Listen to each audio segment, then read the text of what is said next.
Good afternoon, everyone, and welcome to today's NFL preview here on LANGERR at the mic. We're joined by our usual guests for our weekly NFL preview, Ryan Silver, with the many faces, a man of many faces. Nice. I don't even know what I'm doing. How's it going today, Ryan? I'm alive. The sun is not shining and the birds are not singing. But we got football tonight. Kind of, not really. Never mind. We don't. Never mind. Yeah, I agree with that. We got the a battle of the NFC least tonight between the Eagles hosting the Giants.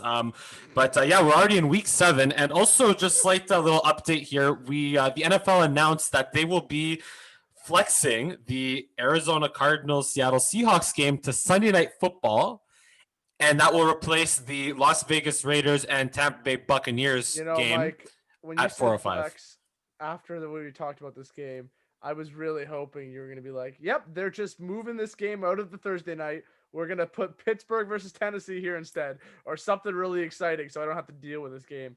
But no, they're flexing a game on Sunday, which makes a lot more sense. And I already knew that, but I had my hopes up anyways. Yes, I'm sorry to disappoint, but anyway, let's get right into this battle of NFC least opponents. I just think it's very simple. Yeah, indeed, yawn it out. I would just say, you know what, it's what the 1-5 Giants and the 1-4-1 Eagles. Just Eagles. Give me the Eagles in this one. Just the Giants, I think, are just as bad as these two teams are. I just think that the Giants are just that much worse. Even though they did beat the Washington football team, I still think just in Philly on a short week, give me the Eagles. Simple. I'm gonna make a bold prediction, and then I'm gonna follow it up because I don't think it's fair to go with this. I am predicting the tie. I got a tie, baby. I got an absolute snore fest. They both put up a garbage touchdown after a bad pass interference call or something, and then they both get a field goal. And then they go again, and neither can do anything in overtime. We got 10-10 tie, baby. That's what I'm calling for. 10-10? That low scoring? Oh, yeah. These guys suck, man. They both have, defenses that could keep them in the game, but neither have offenses that could do anything. Yeah, so let's go 10-10. But if we're not going to go with the bold prediction, I'll take Eagles by, 3. But I say Eagles. 10-10 tie. Let's go, baby. 1-4-2. When was the last? Has it ever what was the most ties that a team has had in an NFL season? I think it was maybe the Browns. Yeah, one of us will look that up when we're not talking. But anyway, had 2, right? I think so. But anyway, so I got Eagles as well give me by 4 at least, maybe even 7. But yeah, Eagles. And okay, now the answer may surprise you. Oh, this is definitely a stat from the 1940s or 1950s. Am I right? Oh, wait, never mind. That wasn't by a team. It was just overall. There were 17 ties. I'm just this doesn't make any sense. Did they people look it up. We'll bring you that stat. But yeah, let's go right to the Cowboys at Washington football team. Cowboys on Monday night, man. If you check out my post-game show from Monday night, man, that was just not good. It was just ugly. It was nasty. It was putrid. It was awful. It was embarrassing. It was bad. And then after that, you have Cowboys players anonymously calling out the Cowboys coaches for not being prepared and not knowing what they're doing and not doing a really good job. That's just they're kind of right about that, honestly. But at the same time, you'd like to think that if you're going to come out and say that, you want to identify yourself, maybe. Yeah. Sorry, I was a little sidetracked to look up the stat because I can't focus on 2 things apparently. No worries. Yeah. Well, isn't that what you're good at doing? That's a good point. Do you have a prediction on most ties in the season? I would say 3. 3 is correct, and it's happened. Wow. It's happened 6 times. Really? 3 ties in an NFL season. Yeah, dude. That's some fun trivia for you here on LANGERR at the mic on an NFL Week 7 preview. Yes. NFL. But yeah, I in this game, you know what? Just the Cowboys, by the way, lost another offensive lineman. They lost Brandon Knight and Zach Martin. Yeah, what's the word on Zach Martin? I gotta get updated. I'll come back to you on that. But I just, regardless whether Zach Martin plays or he doesn't, look, whether it's Ezekiel Elliott putting the ball on the ground twice, or whether it's going to be Andy Dalton finding a way to fumble or put the ball on the ground, someone on this Cowboys offense is going to turn the ball over twice or 3 times before like before halftime. So like And just yet, because that's what it's been all season. So and yet, Cowboys are gonna get behind and they're not gonna come back, and just give me Washington easily. and yet, they're still gonna make the playoffs. I actually do have Washington winning this game. I know they're technically the favorites too. Actually, last I checked, but I got Washington winning because of their defensive front, not their offense. And their offense, well, any team could do something against Dallas. So the something will be better than the nothing that I expect Dallas to be able to do, especially with this front line of Washington, or so this Front seven. yeah, front seven that Washington puts up, which is ferocious. So yeah, give me Washington by 4. Yeah, just again, I'll Zach Martin is I think is still declared out of practice. All Like, right, I don't know what his game Martin status is. out. I'll make that Washington by 6 if Yeah. Zach Martin is out. Like basically, the Cowboys' offensive line right now is exactly what you would see from like under normal circumstances is what you'd see in like the second quarter of the first preseason game, because you have a rookie center, Tyler Biotish, who's been really good, by the way. Tyler Biotish, credit, has been probably the best replacement, and he will likely take the job going forward. Yeah, I don't know who he is. So Fourth round pick, think a lot would of trade people up do. for him. I don't Oh, think it's much. more than you think, but yeah, More put some Dallas respect on fans, his name. maybe. Put some respect on his name. Tyler I don't know. Biotish, Connor Who's Williams. Miami's backup center, Mike? Come on. Well, you man. tell me. You're the Dolphins fan I here. don't even know. Well, there you go. Maybe you're not a real Dolphins fan. No, I'm kidding. Oh, don't make me Ooh. hit that leave button. Don't make me hit that. Hey, leave I'm the button. host of this show here, so. But yeah, fins up. I mean, we'll get to that in a bit. The Dolphins are playing. They have a chance. They have a chance to go 4-3 this. Or no, you're on bye. No, they yeah, don't. you're on bye.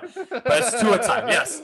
Never mind. I did a story on this in class the other day. But anyway, so yeah, so now that's Cowboys, Washington. Yeah, just give me Washington, honestly. Give me Washington until just give me Washington Actually, football I shouldn't team. say. Well, no, I don't think they could undo a bye week. I was gonna say because like with Corona season, the byes move like no tomorrow. But I think now that the week has started, they can't just be like, oh, by the way, you're playing. No, they can't do that. But who is playing, who had issues with COVID-19, is the Tennessee Titans versus the Pittsburgh Steelers at the 1 o'clock window. What could be a primetime game at the 1 o'clock window. It's just like, NFL. Last week, you could have looked at the schedule and just been like, you know what we should do? We should just swap this Pittsburgh Tennessee game with the New York Philly game, and everybody in the world, everybody in the football world would thank you. The football gods would bless upon you an extra touchdown of your team, and everybody would have a smile and it's something to look forward to tonight. Instead, I might not even watch the game. Like I might have it. But then again, like just I don't know if you want to put two like really really good teams or just like 2 4-0 or undefeated teams on a short week like that. I'm fine with it. Also, on top of that, I guess actually there's a bright side. This game encourages all the people that would watch football to go watch the presidential debate instead. So I guess there's a silver lining. I'm kidding the title. Anyway, sorry. So Tennessee Pittsburgh. Tennessee Pittsburgh. This is the best 1 o'clock matchup, hands down, no question. And it's a really tough one to pick. I think I'm gonna lean Tennessee on this one, but don't get me wrong, Pittsburgh could come up and just blow Tennessee out the water. But if it wasn't for the fact that Tennessee stomped Buffalo so hard, I'd really this would be a clear Pittsburgh game for me, because I mean, what Pittsburgh could do is stop the run, and that's what Tennessee is based around, right? But I mean, their offense is firing on all cylinders right now. Tannehill looks amazing, right? So let me ask you this: who has the better defense, Pittsburgh or Tennessee? Who has the better defense? Or passing defense? Just overall, if you had to pick one defense, which defense would you say is better? I need to see Tennessee play some more, some tougher opponents first to be able to really say Tennessee. I think Pittsburgh definitely has a tough. I mean, Pittsburgh has more playmakers on defense. If you think of it between T.J. Watt, Minka. But Tennessee's going to be playing Kansas City soon, right? So I'd like to see what they do against them. Or I don't know. Actually, when do they play Kansas City? They do play Kansas City this year, don't they?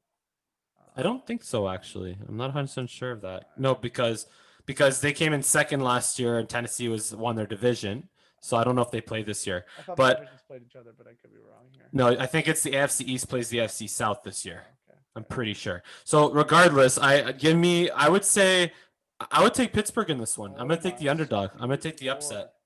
if Tennessee wins this game, they're gonna start 8-0, like maybe 9-0. Who do they have upcoming on their schedule? Bengals, Bears, Colts, and it's No, they're like gonna lose one of those games just because we're no, they saying are that not now. losing to the Bengals. The Bears is gonna be an interesting game. It's gonna be a very low scoring, boring game most likely. But then the Colts, that's like I think they could lose to the Colts, they're but just, but they're anyway, not playing any offenses, is what I'm saying. Like we're not gonna be able to tell if this defense is for real until week 11 when they play Baltimore. It's like, true. and to be fair, that's one of the only teams they play all year ago looking for. They play Green Bay once, and that's it. Those two are the only two real like competitors against the defense. So it's gonna be really hard to tell. And like, look at what Houston did to their defense last week too. They just annihilated. But that game was just a classic shootout. I don't know how much to put on that. So yeah, like when you ask what do I give the edge to, I guess I have to give it to Pittsburgh. But we'll see going down. I don't know how long that's gonna stand because Hmm. Tennessee's defense really has what it takes to become elite. Yeah, give me Pittsburgh in this one. And now moving on to Yeah, give me okay, Tennessee. this is going to be a tough one to pick also because we have the Atlanta Falcons. We have both teams that shoot themselves in the foot and lose games in like infinite amount of ways between the Atlanta Falcons and the Detroit Lions in Atlanta. So um, I would take Detroit in this one because I feel like they are better on the road sometimes than at home. Just my Mhm. gut feeling is that they are more prone to blowing games at home than on the road. So even though Atlanta did have a really strong performance last week in their first win against Minnesota, their first win of the season, I would still take Detroit in this one. I just think that Detroit is low key. They're 2-3. They could get back to 500 in this one. So and Atlanta's defense is still pretty much decimated. So I think Detroit, Stafford, Kenny Galladay, those guys are gonna find a way to win this game. And yeah, give me Detroit by 7. Yeah, I mean, this is another game. Again, like you said it perfectly. Teams that shoot themselves in the foot. I, God, am I really gonna do this? All right, I am. I'm taking Atlanta. I'm gonna regret it. What a like it's one of those games that's just impossible to pick. You just feel like you're gonna get it I'm wrong just excited to regardless. see a lot of points on this one. Could be a really fun game, but I like what I saw last week. Let's see if they can continue it. Julio Jones got a touchdown. Wait, two? How? Like, oh my goodness. That's just like I think he matched his touchdown total for last year in one game. But Nice. yeah, so like I like what I saw and I can't see them stopping right now. So let's go Atlanta. Let's see if they can crawl back to 5-5. Up Nah. up north to the battle of the AFC North opponents between the Cincinnati Bengals and Cleveland Browns. Who do we got in this one? Ah man, you know Does how Joe tempted. Burrow get a win here? Do you know how tempted I am to take Burrow? Because it was a close match last time too. I am so tempted to take Cleveland's Burrow. gonna bounce back. Yeah, I just have to take Cleveland here. I mean, I know Jarvis is. I think he's out. He had a broken rib, right? So I don't know how long that takes to heal. We'll put it this way: Cleveland is 4-2. If you look at the two games they lost, have both been blowouts, and they've come back to win the games But immediately they've after won that. all their So games against bad opponents, and they've lost. They got blown out against their their good opponents. And I'd argue since he's still a bad opponent, as even though they're better than last year, they're not like a complete laughing stock, but they're not good yet. So I'm gonna take Cleveland here by just Joe 7. Burrow has no time to throw, and any like just he's still running for his life, and he's still making plays, but he's still running for his life. So yeah, give me the Browns in this one by at least I'd say by 10 on the Browns. Um, Okay. Now let's go to the Big Easy where we have the Saints and the Panthers. I think I am 0-6 at picking the games involving the Carolina Panthers this year. I Yeah. must be like 0-6 or something. Honestly, I might be with you on that. I don't know if I called one right. No, I called one right during their 3 game win streak. Um, and you know me, I was gun ho on the Panthers this year, and I am calling the upset. I think that Teddy Bridgewater is going to get it done against these. What's likely going to be another, which might very well be a Michael Thomas-less New Orleans Saints team.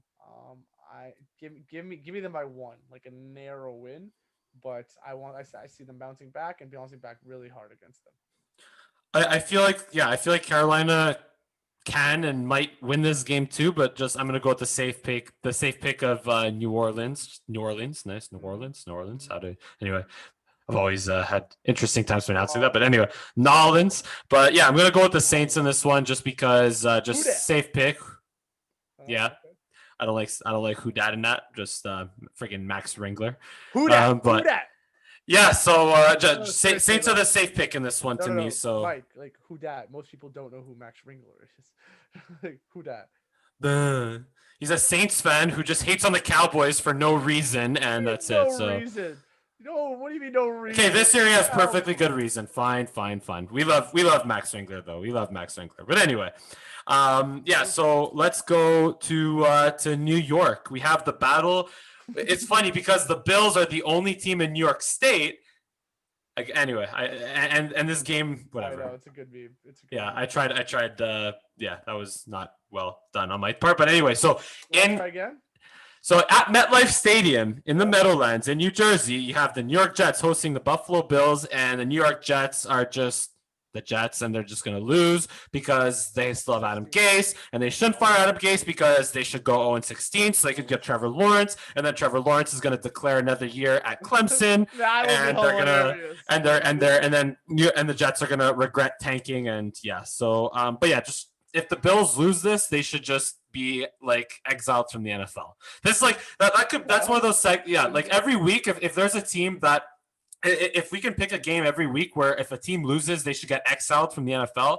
Well, if the Bills and this lose this one, they should get exiled from the NFL. So yeah, We give could me do the like Bills. a yearly retirement where we retire a team for the year, Yeah, saying that they're out. They're not there you making go. playoffs. Every week we could do that. We should have done that since week 1, but I mean, we can start doing that. Yeah, I mean, I guess that's the logical place to start. The Jets, it's been a good run, and by that I mean for your opponents. Uh, Jets, we should have some sad music playing in the background right now, or some I'll like just good, give a really small violin over here. This is like a really or we tiny can have like violin. good riddance playing with like a slideshow of like just the Jets like being absolutely horrible and abysmal, but they did get the butt catch, which was awesome. Yes, they got a butt fumble and a butt Oh, catch sorry, within the interception. last. It was a butt interception. That's right. But like, But an interception is a that was catch, so though. cool. Yeah, yeah, that's true. That was So so cool. That was awesome. yeah, That is by far the best play you're going to see the Jets make this year, unless your name is Jameson Crowder. But whatever. I mean, hopefully we'll see Gore reach a few more milestones this year. And that's about it. Bills by at least 17. Done. I actually will join you on that. I will happily take Bills by 15 and a half at least. I'd probably take them by 20 and a half, but All right, and now we go to Houston. This is an interesting one. We have the Packers and the Texans. Packers, Aaron Rodgers just got, brought back to earth by the Tampa Bay Bucks and Tom Brady. Although they were rolling early and it looked like they were going to, easily control the game, but then just Aaron Rodgers with 2 rare interceptions just threw the game away. Honestly, I think he threw at his back with that dance with the. Yeah, that was just. He tried so hard to make really subtle movements, and like because that all that muscle restraint, like he had to put so much restraint that he just like boom, blew his. I was like Antonio Brown did the same thing. Yeah, no, but I'm saying like low key that was like if he did not hold himself back, he could have pulled an Antonio Brown from a couple years ago and gotten fined for a not very appropriate celebration. But anyway, who's the guy that the celebration like jumped up to do like and then landed on his legs and tore his MCL? It was I think a Lions defensive lineman celebrating a sack, Stephen Tulloch, I want to say from like 2013 or something like that. Yeah. Later than that. No, it happens like every year, every 2 years, where some guy just, I mean, we hate to see it. They celebrate a sack or a touchdown, and boom, there goes. It wasn't even a stupid or whatever. He just jumped. Like he was just happy and it just landed. That was weird. Anyways, back to this year. What's it called? Unfortunately, 2020. Brown, though. Hey. Yeah. Des Bryant signing on the Ravens practice squad also. Yeah, like I would like. Don't get me wrong. I want to hear I want to hear reports that he's tearing up practice squad. I want the practice squad. I want to hear the report that they're calling him up. Because I mean, the Ravens could use some freaking receivers. Don't get me wrong. That's their biggest hole. But they don't need them, I guess, because you just run the ball every play with Lamar Jackson.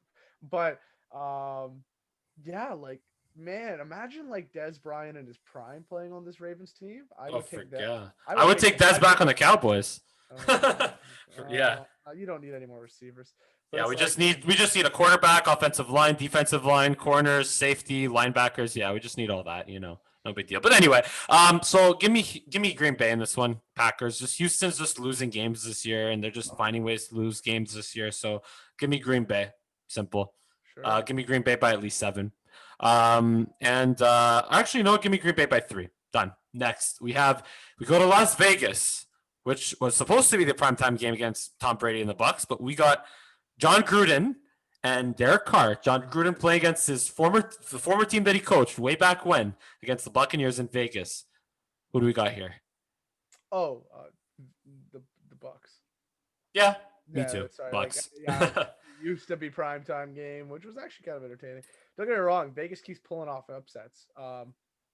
But man, Tampa's starting to roll. Tampa's starting to look like the way we expected him at like in the off season. Based on that one game, though, because remember, it was only a week before that where Tom Brady forgot how many downs there were, and they lost to the Chicago Bears. He actually thought. I think he was just trying to sell it, and then he realized it was a stupid thing to sell. But maybe not. Who knows? Why would you Why would you be on 3rd or 4th down and say, "Oh, ref, like it's actually 1st down," or is that actually 2nd down? Like, I don't know. Anyway, I don't think he was trying to sell. I think he just didn't know. Maybe. But like, he's old. Whatever. Look what he's still doing. Like, I care more about his big plays than his bad plays. And his bad plays, like, he's thrown a couple bad pick sixes. But other than that, man, he's been really good. He's been Tom Brady. I know who hasn't been really good. The Pats. Like, is this the answer we're looking for? It's a little. It's early. But well, we have the Pats playing the 49ers. This is going to be a pretty big game for both teams. A pretty big turnaround game. We'll get to that in a sec. Bucks by 5.5. Yeah, give me Bucks by 10. I would say 10 and a half. That's high. Yeah, because I feel like they'll take care. They'll push it in like for an extra touch. It'll be a close game, but they'll score late. Do and not yeah, take that bet. Do not do that. That is too much. Watch it happen. But anyway, let's go with Patriots now against the 49ers. Again, two teams that have been, taking a step back this year. We know why with the Patriots, and we know why kind of with the 49ers, but it was more on the injury side for the Niners. But then they just got smoked by the Dolphins. Look, my heart says let's go, baby. Fins up. My heart says San Fran, but you remember how you'd always get these like stat lines and this theme, and people would always talk about how Brady almost never loses 2 games in a row. Well, you know who also didn't lose 2 games in a row? Belichick. Yeah. The Patriots.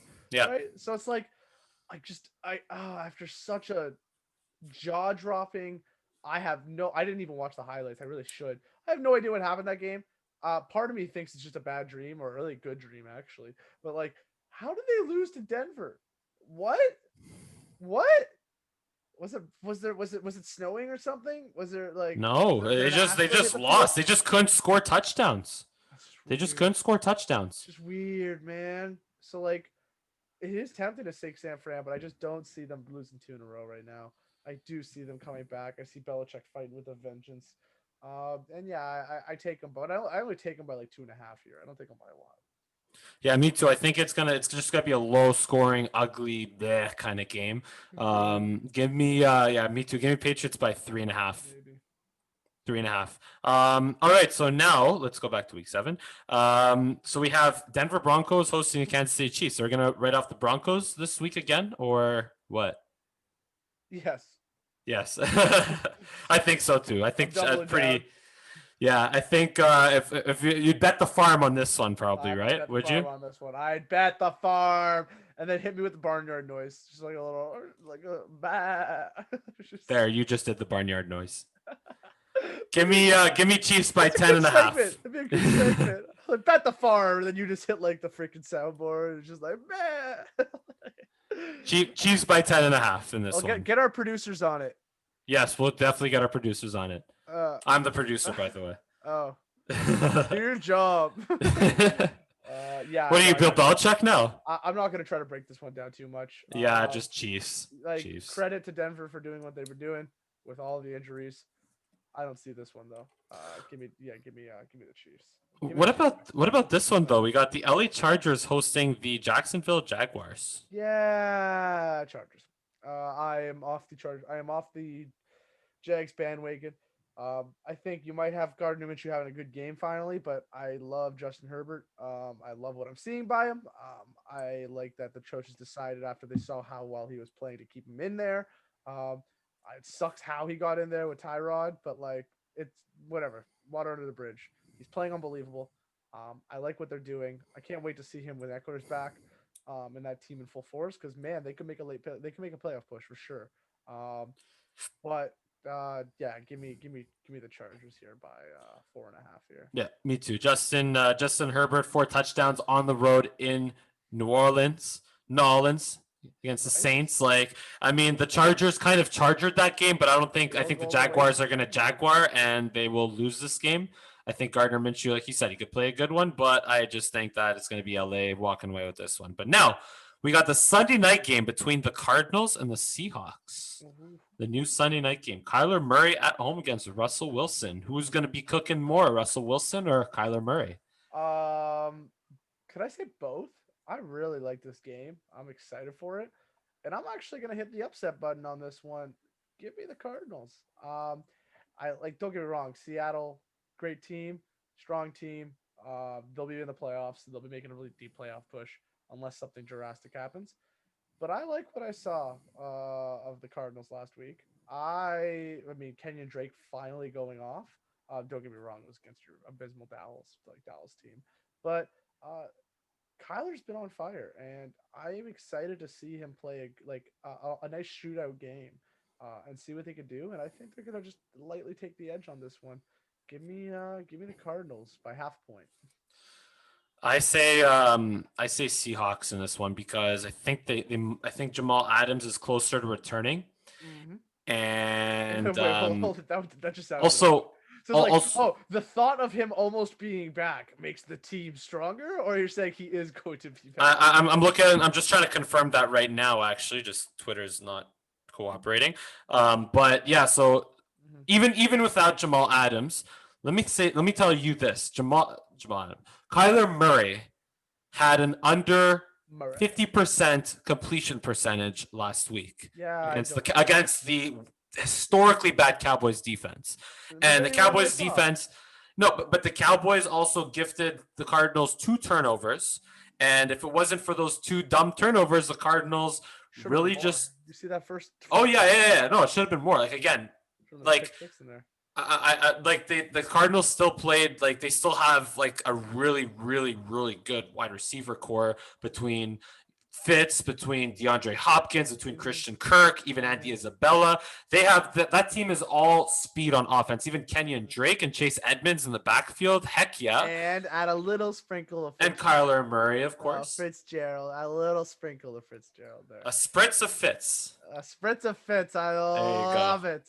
A spritz of Fitz. But and even defensive, like between Buda Baker played a heck of a game last week, but they also don't have Chandler Jones. And I just think that Seattle will prevail. Russell Wilson is still just playing at an MVP level, and he's going to keep playing at an MVP level, and he will lead the Seattle Seahawks to a win by over 6.5 points. All right. Now, let's go to Monday Night Football between the LA Rams and Chicago Bears. Ooh, this is a game that just has ugliness written all over it, like a defensive struggle written all over it to me, even though you have Sean McVay and Matt Nagy, like two of the one of the offensive minds or best offensive minds in the NFL. I do consider Matt Nagy a really good offensive mind. He just never really had a good quarterback, except maybe now in Nick Foles. I don't know if I agree with you on that one, but go on. But still, just these two defenses, like this is going to be like just one of those like 16-12 or like, I don't know, 22-19 type of games, 100%. I actually, is it just stupid to say we might get a shootout with the Bears defense? Because I think that. And sorry, Jamal Adams is back. That's cool. It does change things a little. Yeah. I'm still going to take it, though, just for the funsies. Actually, you know what? It changes the line by half a point. I had a half point. So I guess I'm cheering for the tie again. I'm calling it 2 ties this week. Two ties this week. That's your bold prediction. Let's go. My bold prediction was 1 tie. Yeah. We're Make going it even 2. bolder. Even bolder. Let's Why go, not? Yes. baby. Count it. Put it on the board. Are you gonna bet the barn on that though? What? I'm not stupid. Okay, Like, good. Just I know, like, just it's want to a see how bold stupid you are. prediction, Mike. I You don't know, bet I the know, barn I on know. A bold one. Oh boy. But if you bet on a bold prediction and win, well then that's usually good you don't money need to right bet there. the barn anyway. on it. You can bet like 1/10 of a barn. You can bet a couple cows on it and then buy a new barn with the Boo. Anyway, so Rams or Bears? Who do we got in this one? You know what? Give me the Rams. Give me the Bears. They sucked last week. I know. They look. Bears are gonna. My bold prediction is that the Chicago Bears are gonna go 6-1. Yes. Why? Why do you ask? Because the LA Rams are 4-2, I believe. Just confirming that the Rams are 4-2 coming into this one.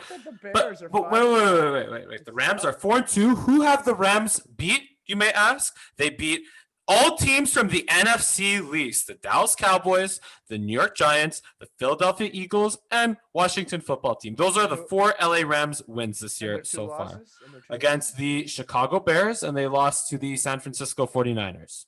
Sorry, not the Chicago Bears. It was it was Buffalo. They almost came back against Buffalo, but they ended up losing. They have won 4 games that barely count. And they've only lost 1 game that really counts, which is San Fran. Losing against Buffalo is when they actually won that game. They just bad call away from winning, and they put up a fight against. They deserve that because of the call they took advantage of in the championship game a few years ago. But anyway, that's neither here nor there. Again, shout out to Max Ringler, our resident Saints fan. I deserve a lifetime of famine because I accidentally pushed an old lady out of the way at a supermarket when I was 5. Yeah, you do deserve a lifetime of famine for that. That's the level of logic that you had there. You do deserve a lifetime of famine for that. I accidentally stole a Kinder, one of those Kinder Surprise. What are those eggs called again? Yeah, Kinder Surprises. Yeah, they're illegal in the U.S. I know, it's hilarious. I accidentally stole one of those when I was like 6. I don't even like chocolate. I was playing, I was just holding it, and I just walked out the store. I remember crying so hard and thinking that I was going to hell for it. And then this is why I suffer as a Dolphins fan, and this is why everything wrong in my life has gone. That's the level of logic you just had there, Mike.